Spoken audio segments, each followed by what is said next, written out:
All right. Hello, everyone. Thanks again for joining us today. My name is Drew. I'm the marketing manager for Kobiton. This webinar is called Challenges in Test Automation, Mobile Gaming versus Business Apps.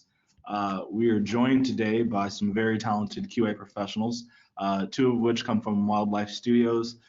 They're the makers of some very popular mobile app games. Perhaps you've heard of a couple of them. We've got Juan Pedro as well as Tiago, and then from Kobiton, we've got our CTO, Frank Moyer. So thank you to the panelists for joining. Really quickly, we'll go over the rules. Each panelist will have essentially 3 minutes to answer every question, and then all audience questions will be answered at the end. So feel free to submit during the webinar. However, we will address those towards the end of the presentation. So with that said, we'll jump into the first question for Wildlife. What is Wildlife Studios?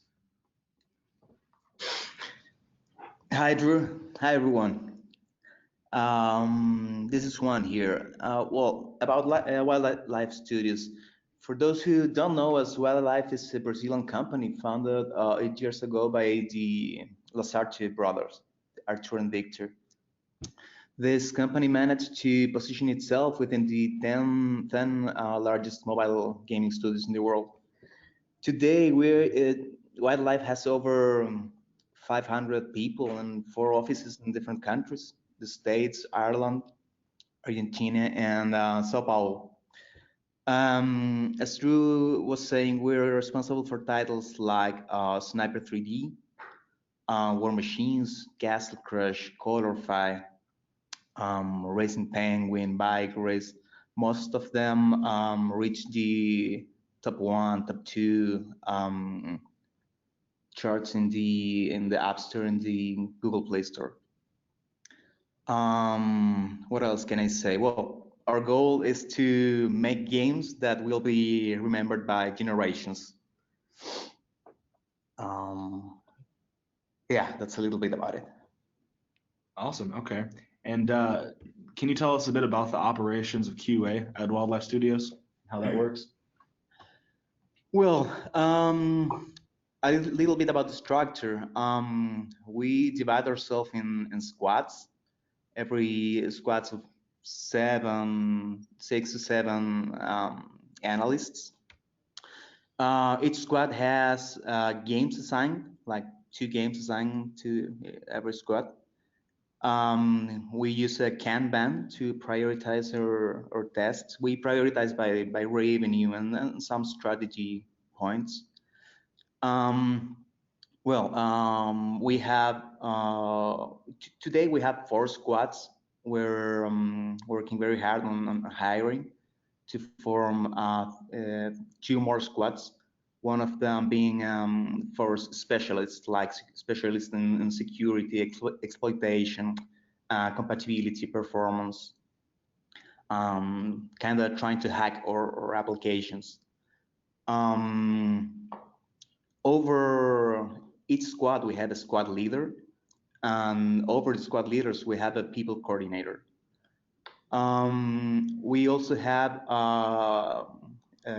one manager taking care of, one coordinator taking care of the embedded QA initiatives, and one test coordinator. All of that is for the functional QA. In the other side, we have the structure for automation. All of this to support about 8 to 10 big games with 100, more or less 100 daily active devices. We work with weekly feature releases, and always with very tight deadlines. To organize ourselves, we usually do kickoff meetings. We work very close to development. We end up with briefings like to check which was pending, which things we learn we can improve. We have some initiatives like embedded QAs, beta testing communities, early test setup. That's we begin to create our test plan during development. We have some outsourcing initiatives also to outsource the most repetitive things that must be done by a human.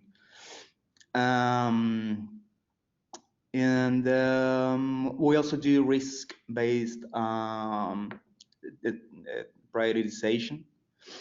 And well, for things that either can't be done by humans or are repetitive and analysts shouldn't be doing, we strongly rely on automation. And that's where Thiago comes in. Awesome. Okay. So we will, yep. So we'll jump right in here with the first question regarding kind of how you work operationally. What would you say are the biggest differences in test automation for iOS versus Android? And I guess Thiago, we'll start with you on that one. Okay. Hi everyone. I'm Thiago. I will talk a bit about this difference in iOS and Android. Okay. So first of all, we need to think that our games are made in frameworks. So basically, we have versions to release to both iOS and Android. However, as they come from the same code, but they have some differences. It's mainly bound to the OS. Okay. I guess the main point is iOS is not permissive as Android is. What I'm talking about. Giving you an example, like in Android, you can simulate the hardware buttons using frameworks like UI Automate or simply using Appium. And in iOS, you can't do this. Sometimes you need to, I guess, hack the system, but it's not the main point of this. It's like we can do more things in Android that we cannot do in iOS. However, the support for iOS is better than the Android support because we have tools that are more stable, tools that we can rely more on. Also, there's the building system of the iOS and Android. It's something that it's really apart one from each other. The iOS, we need to be wary of the provisionings and how we will sign our app. And Android, there's not like this kind of signing permissions and keys. So it's easier at some points to use iOS and not so easy to use at some points. There are a lot of things to leverage.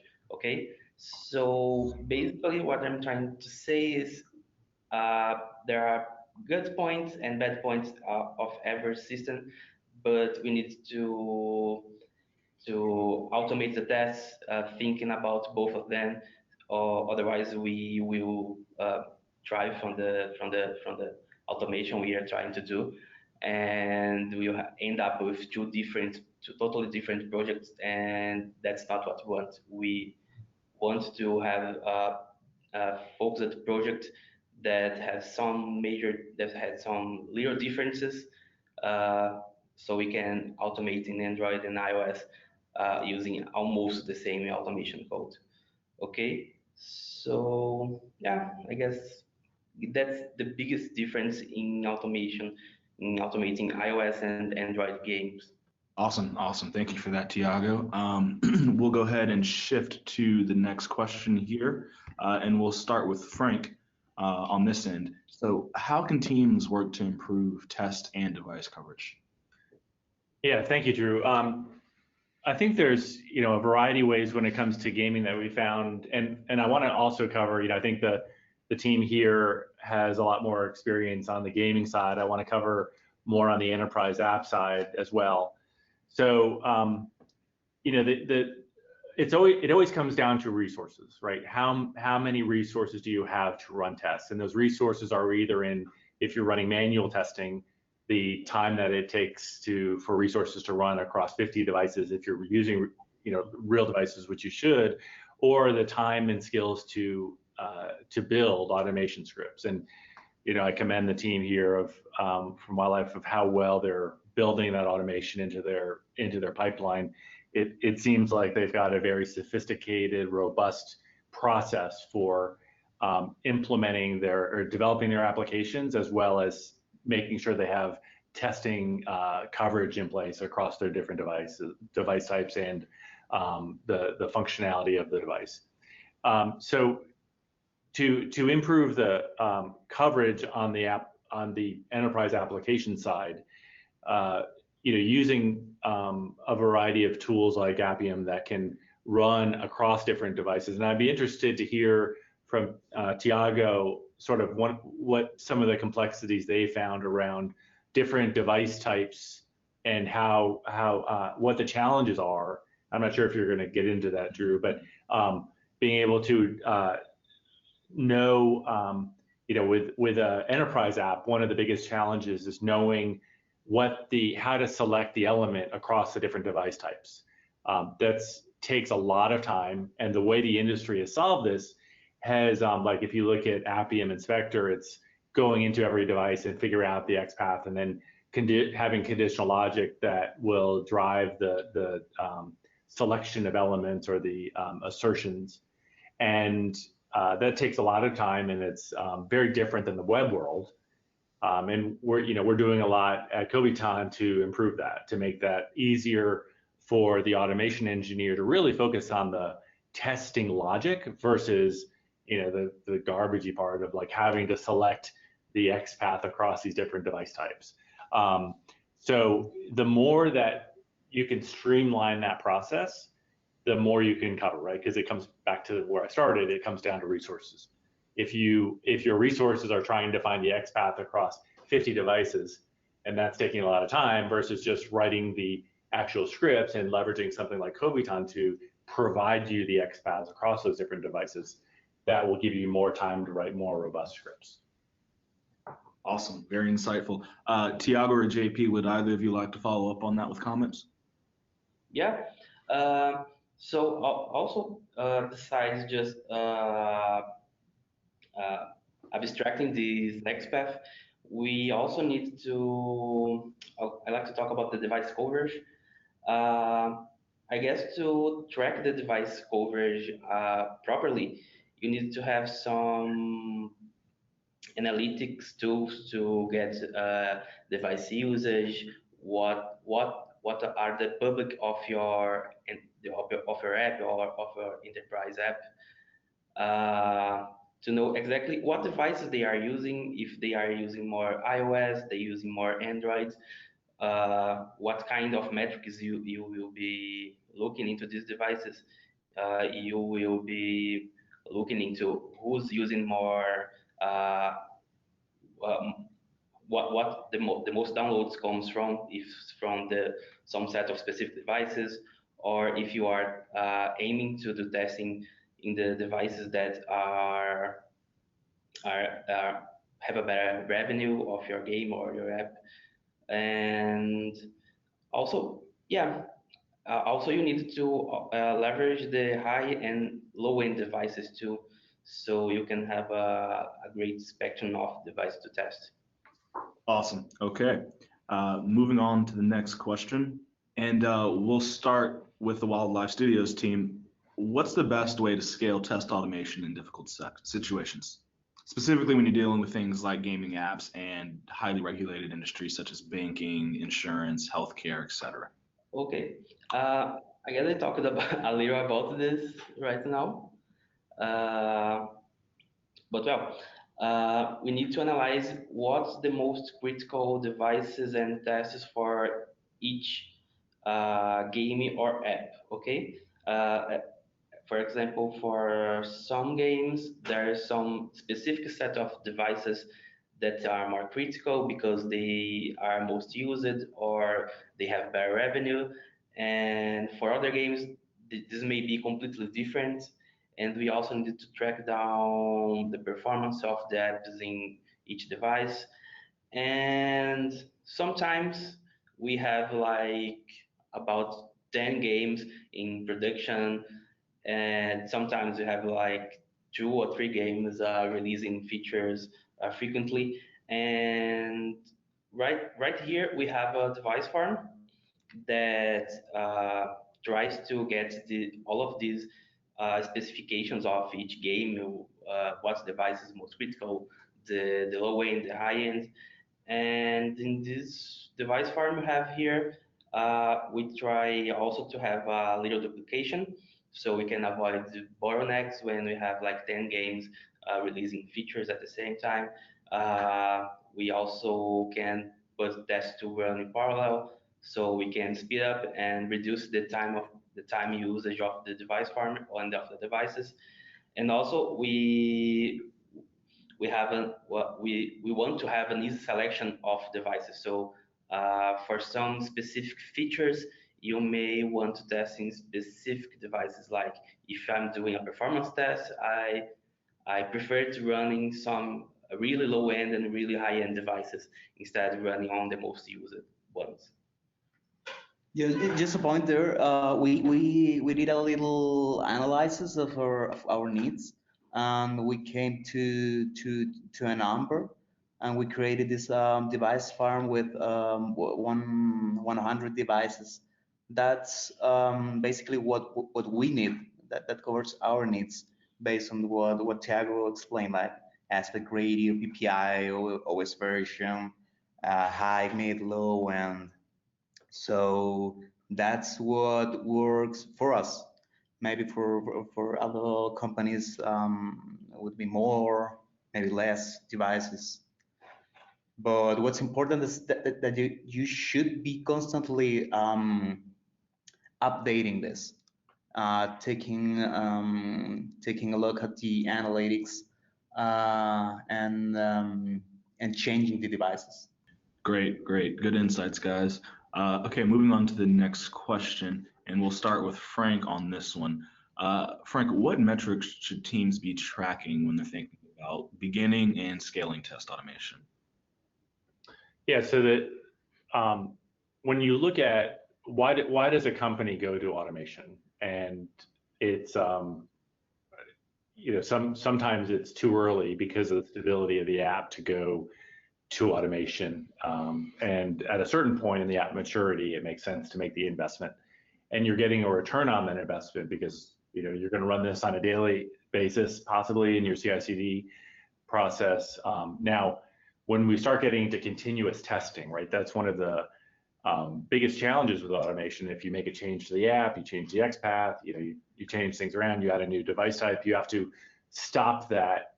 You lose the ability to have the testing run automatically. You end up with flaky tests.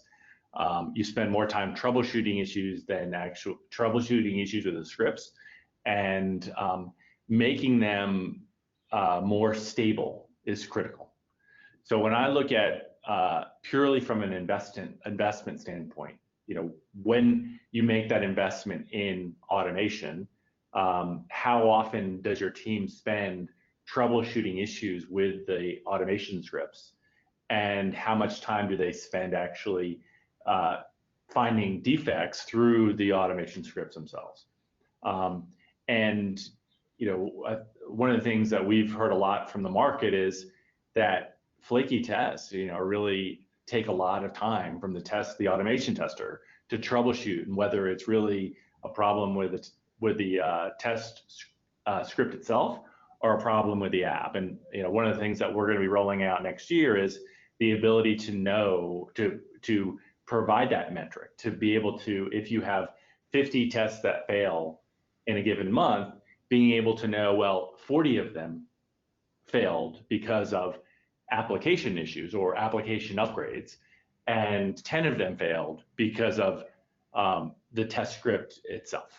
And we think that that's going to be a huge, big value to automation, to be able to distinguish between the two, and measure that on an ongoing basis. Awesome. JP, do you want to follow on there with any comments, or Thiago? Just to say that that's a very common issue in automation, in gaming automation too. You have to spend some time doing maintenance of the scripts. It's kind of, for now, it's kind of inevitable. Maybe Thiago can talk a little bit more about this. Yeah, we had a lot of problem with this issues. Well, this I guess there's a good definition of this as non-deterministic tests. It's because it's a test that may pass or may fail, but it's not exactly about the test steps itself. It's not an app failure. It's just something in the environment or something in the script that makes the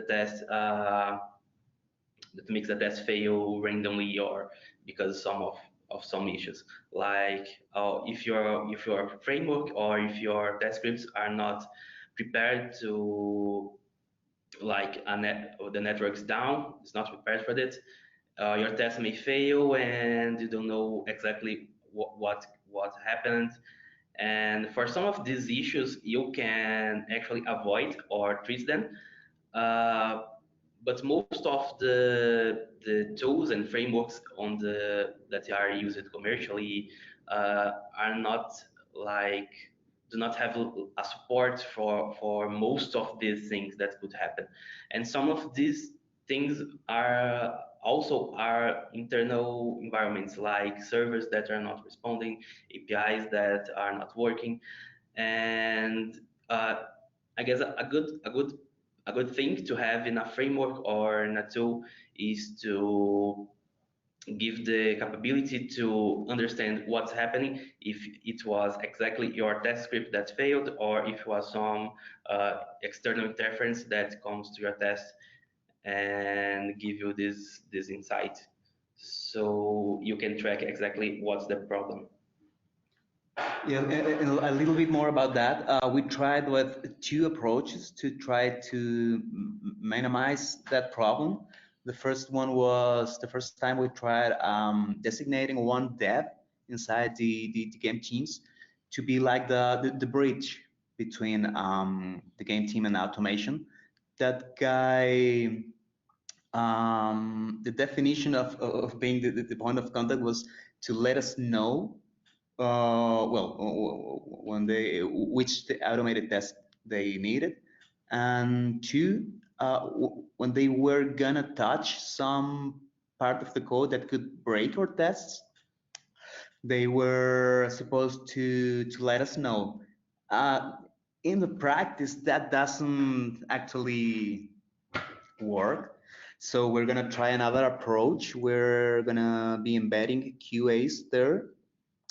That person's gonna be in charge of doing that, of letting us know which parts of the code is gonna be modified. If there's gonna be added a pop-up somewhere, we will know and we will be able to fix that before it happens. But I think it's kinda inevitable. I think some tests are like made to be broken. Some percentage of them are gonna break, in my opinion. Yeah, I want to circle back on these because this is a really interesting topic. And you see some of these scripts that, as the wildlife team points out, they're sort of made to they're made to fail.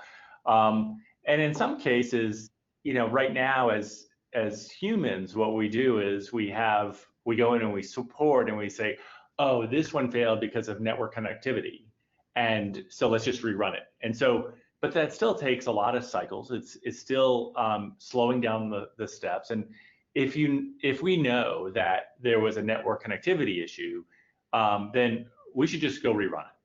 And how can we use machines to detect that and just rerun it instead of having a human go in and figure that out? So that's now on the other extreme of that. you don't want to codify skipping over something that is part of an underlying issue. So, no network connectivity, if that's your environment that's causing it, you don't want to waste a lot of cycles if that's happening. But on the other hand, let's say you're getting a database a query, a SQL exception that happens once every month. Now, putting the logic in to just skip over that could end up being catastrophic, because what if it happens only under high volume, and then when you start to throw more and more volume at it, it happens more often, and if you codify that, you're actually masking an underlying issue. So there's some balance there that we need to codify things to make it easier to support, but not to skip over the true positives. And the other thing is just around the coordination between development and test. There are things that you can do, and we think at Kobiton, we think sort of as a tester, being able to rapidly respond to changes in the source code and changes in the selectors and changes into the rendered interface, so that you don't have to actually dive into a script necessarily. You can do that through a user interface remediation to say, okay, well, this selector has changed, here's the new selector, or else using machines to identify that selector proactively before the code even reaches test. Tiago or JP, was there anything else you wanted to add to that before I move on to the next question? Final question. I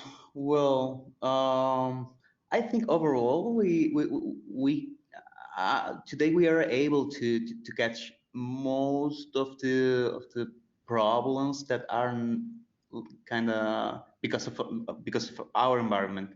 We in our test reports that are sent to the devs, we have we kind of know, we just let them know the problems that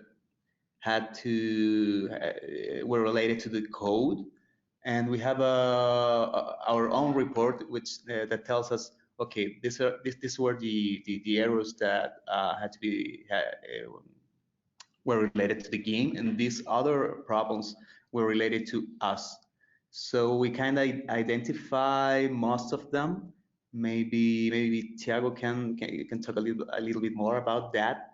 And the second point you talked about was about the sorry, what was the second point you talked about? The changes in the application and the need to change automation. The way that I understand how you're doing it in wildlife is you ask the developer to let you know about changes, so that you can sort of get ahead of the ball with the testing and changes to the automation scripts. Yeah, but the buttons. Yeah. Sometimes it doesn't happen the way you want it to, and so we're sort of trying to figure out ways to make it so that you don't have to do that. Yeah, we're in the same stage, I think. What we do is in Unity you can that's the engine we use for the games, the main engine. We have this attribute called that's ID, the ID we use for buttons, accessibility ID, right? Yeah, and the idea is to always keep the same ID for the same buttons that do the same, always the same actions. In theory, that should work, but in the practice, the devs sometimes forget about that and delay the button, create it again, and forget to put back the ID. I think the embedded QA is gonna solve some of those issues. And another point about the reliability and the change in code. Tiago had this great idea that we're still thinking about, of a context-driven test. The tests are gonna or should be able to detect changes, new pop-ups and stuff. That's a huge advance. We haven't worked on that yet, but we have that in our roadmap. Awesome. Okay. So we will move on to the final question here, and we'll start with the wildlife team. So just to kind of, throw a conclusion on the end of this presentation, what would you say are some rock solid strategies for successful test automation of difficult apps, i.e., unique gaming experiences or regulated apps with, huge data sensitivity and things of that nature? Short answer, hire Thiago. Okay, so I guess each app is unique. Okay, so it's my opinion, but I guess there's no silver bullet to automate a difficult app. In our case, our games are made using some specific game engines, and we do need to interact with them. So we have specific solutions that we needed to implement besides the one that are in the market, like Appium, Selenium, UI Automator. Uh, and we had to create these things so we can improve the testability of our games. So I guess the main point is to think outside the box. Mostly in difficult apps, you won't be able to just use some frameworks or tools that are in the market to fully implement all your testing needs in your apps. So here at Wildlife, we had a lot of problem communicating with the games, like uh, just an example. In the games, you must play them. So to use like touching the screen to do complex actions like moving a character and using actions or skills, it would be really hard even to synchronize them. So we need something inside the game to do these things for us, and it's not something that we will find like searching the Google and getting it. Okay, so you need to understand what are your real needs, and uh, if you don't have anyone who can provide this to you, you need to actually develop this thing for you, so you can really test your app. Otherwise, you'll be like shallow testing it. Awesome. JP, did you want to add anything to the end of that? How much you know about your product?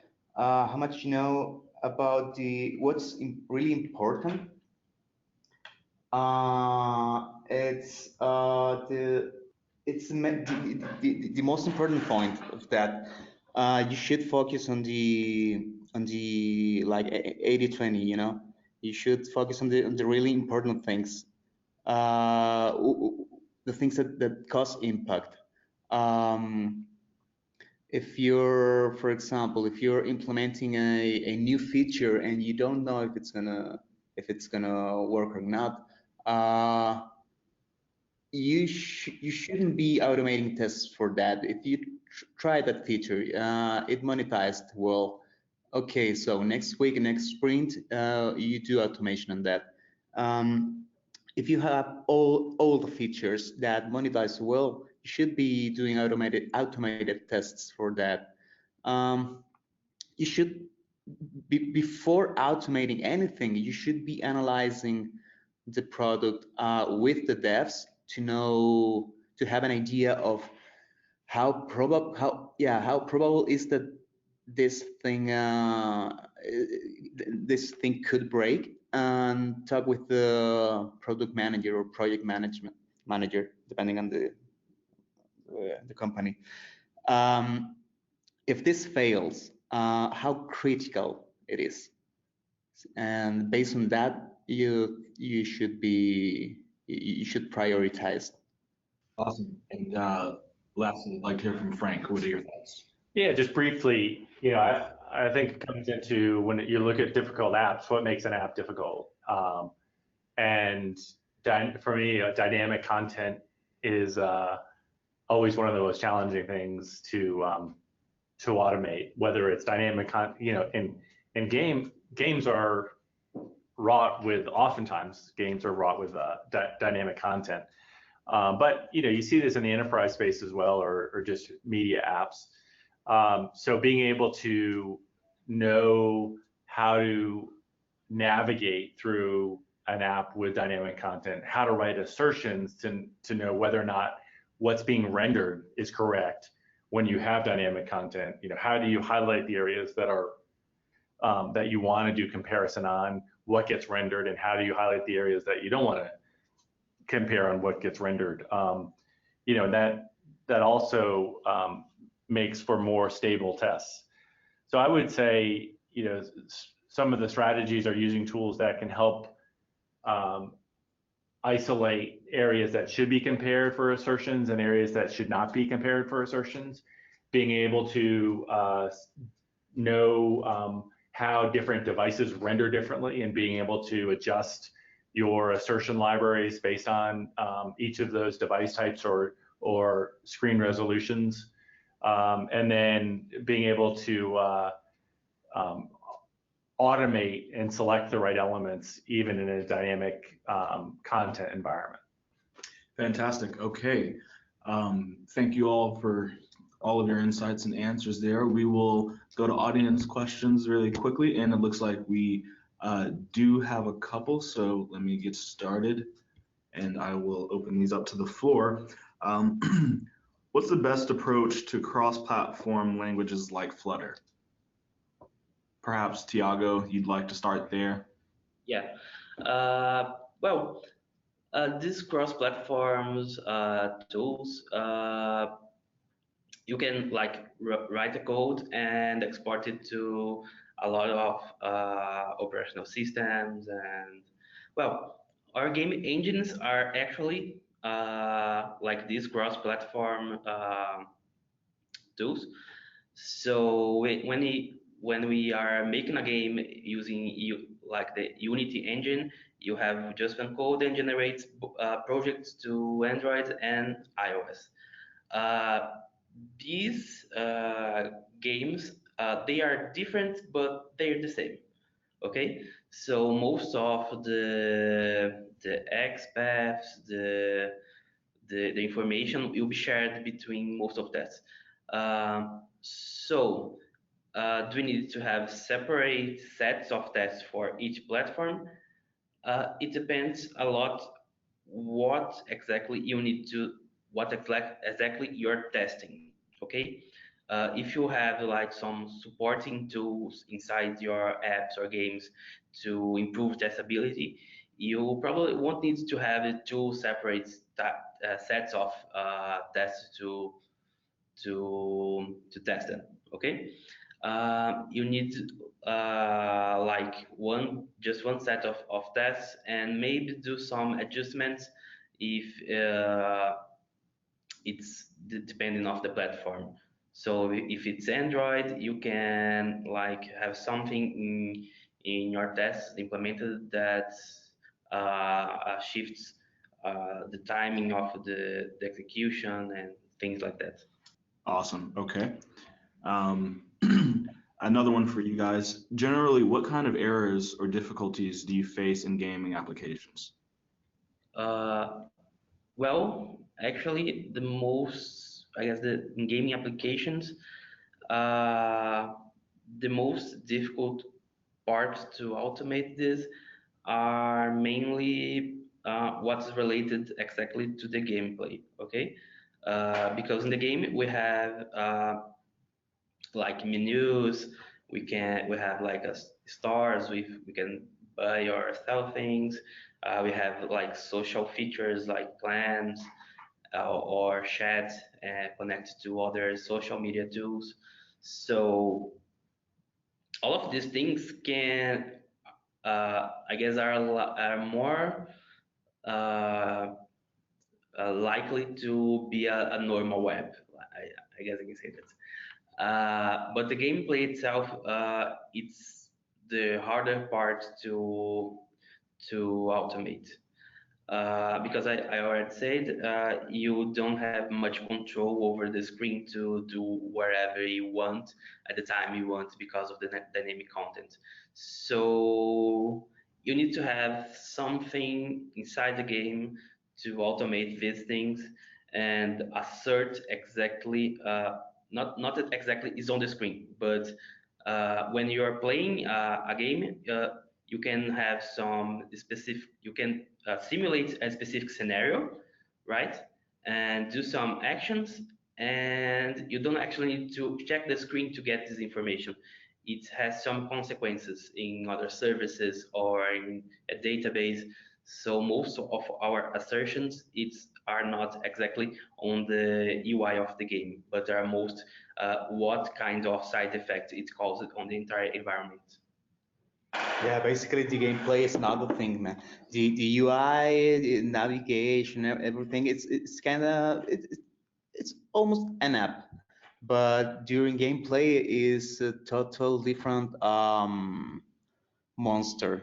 You basically have to write code inside the game. You have to kind of create a library with your functions that do that check whatever you need to check, that talk with the backend, talk with the client.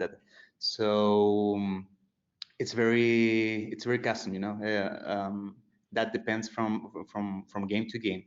There's no escape on the gameplay. I think it's the most difficult part. Awesome, great answers, guys. Okay, next one, and I think we'll direct this one at Frank. I'm actively using Protractor with JavaScript as a base language, but am lacking the knowledge needed to learn Java to use more tools instead of sticking to Protractor.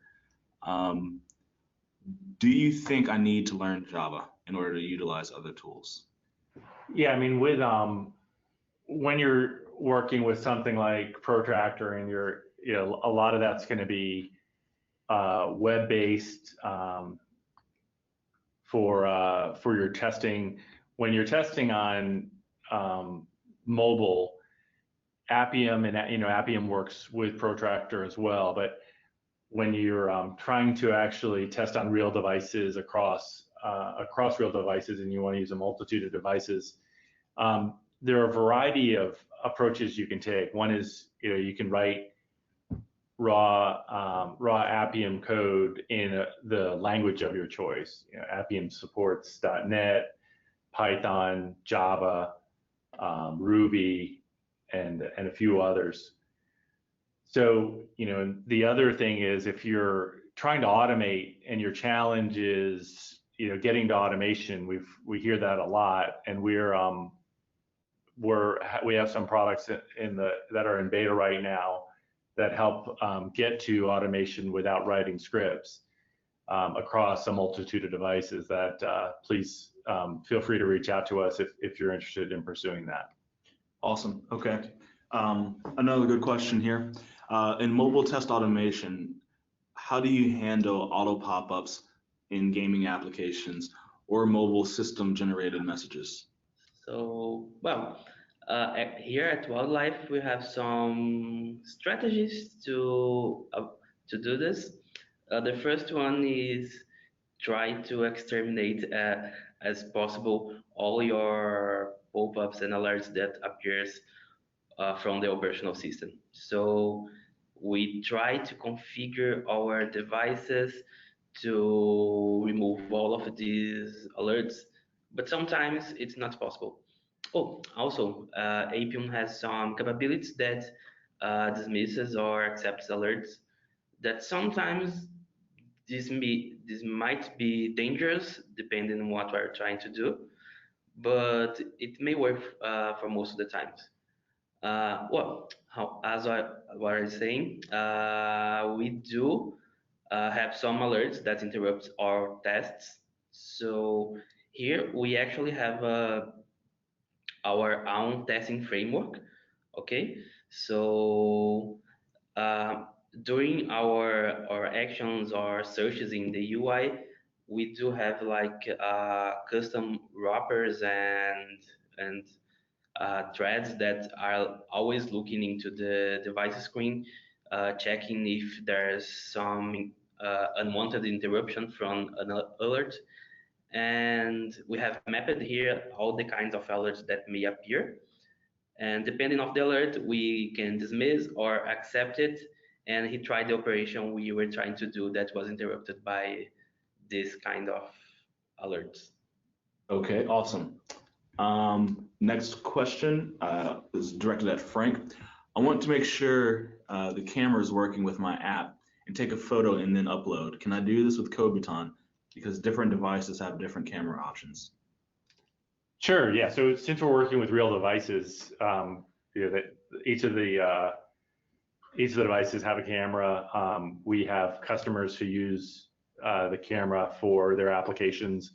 In some cases, if they're in a private lab, we position the camera over something that they can take a picture of, and then if they're in your own, we can use our devices also locally in your environment. So if you actually wanted to use the camera in hand to record a session, you can do that, and you can actually take a picture of whatever you're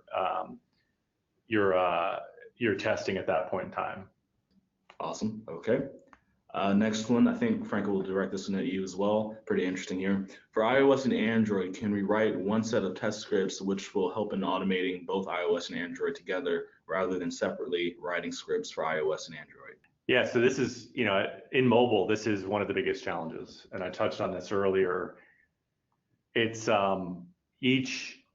both actually within Android and within iOS, the actual elements themselves have different selectors, different XPaths that make automation more complicated than it is in web. So yes, you can write, if your app is functions similarly between iOS and Android.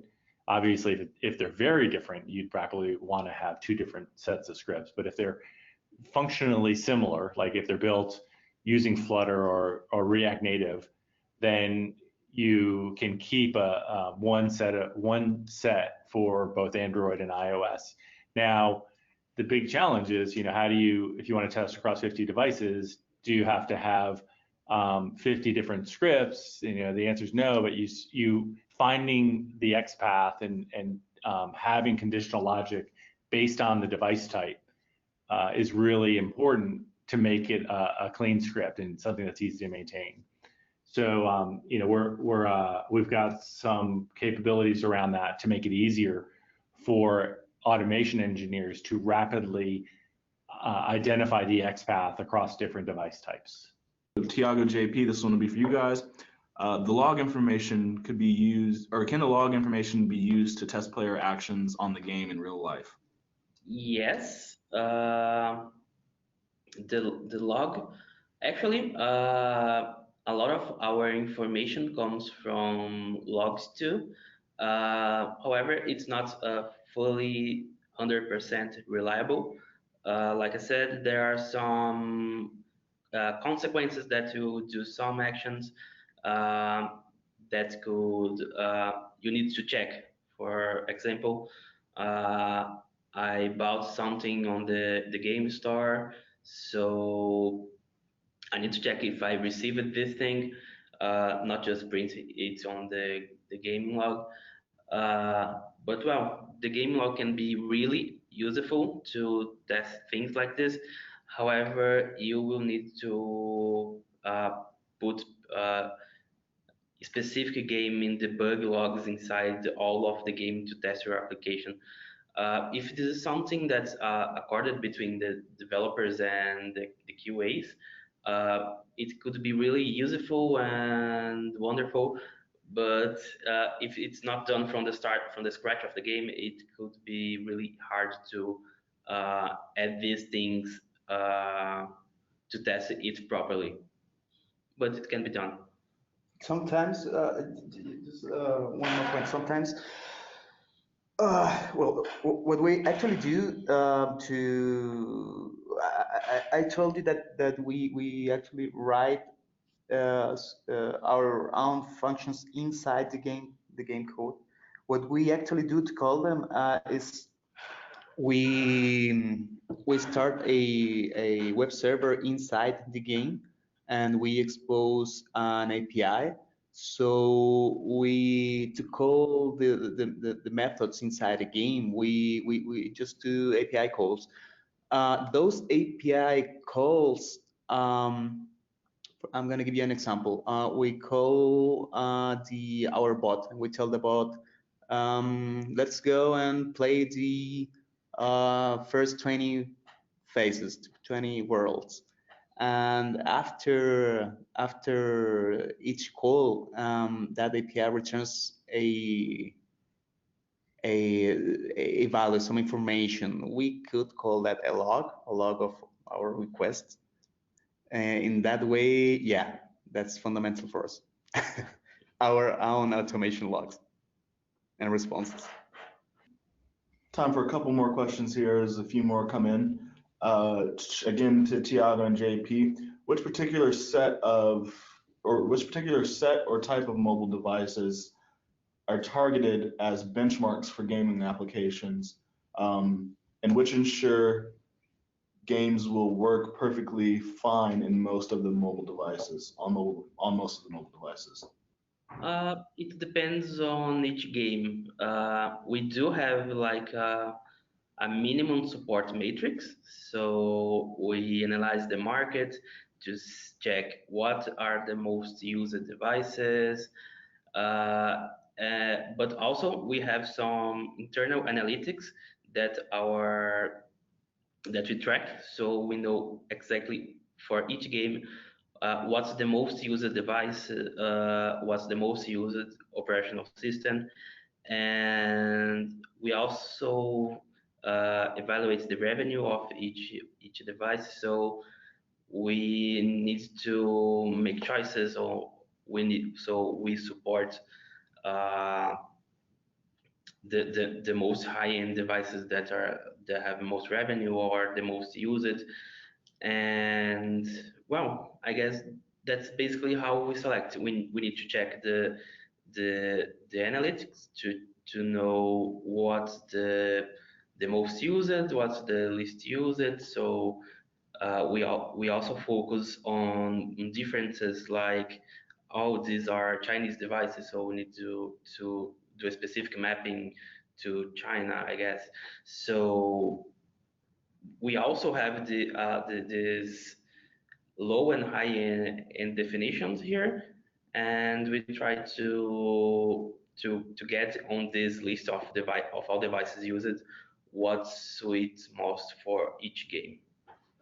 Yeah, there's no recipe. I think it's always going to be a matter of your own analysis of the game. Like for example, for us, a good point is that the people that used to buy the most expensive devices are probably be paying users, and they'll probably be spending a lot of money. The people that still uses a iPhone 4S, it's probably not gonna be spending any money on our games. So yeah, we used to test based on analytics. What's the most used? We test on high-end devices. Like there's a new device on the market. We buy that as soon as possible. We test on the beta versions of iOS and Android. And for the low end, we just test the lowest device we support. That I think currently is iPhone 5. Yeah, 5S, I think, or 5C. But to improve the coverage, we use this device metrics that our device coordinator made. that analyzes the PPIs, the OS versions, the models, and everything. We just input our analytics and a lot of devices specifications. We use information from the internet, like from GSM Arena. And based on that, for automation we use a lot of devices, and for manual QA we use normally we test on 3, 4, or 5, 6 devices.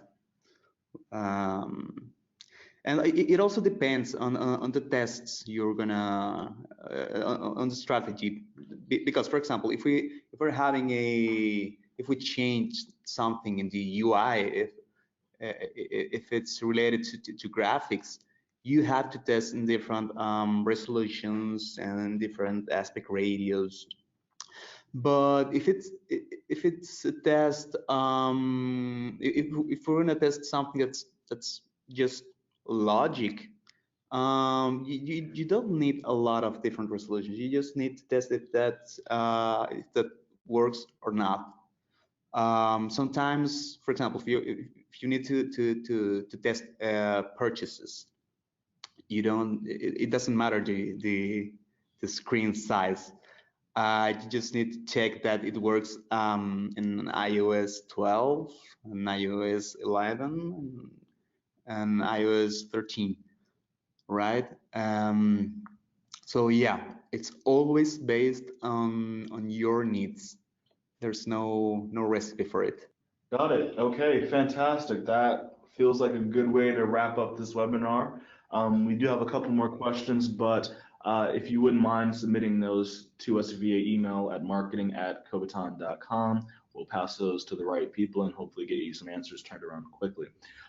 Once again, I want to go ahead and thank all of our panelists, Tiago, JP, Frank, for joining us today, and thank you again to the audience members for joining us.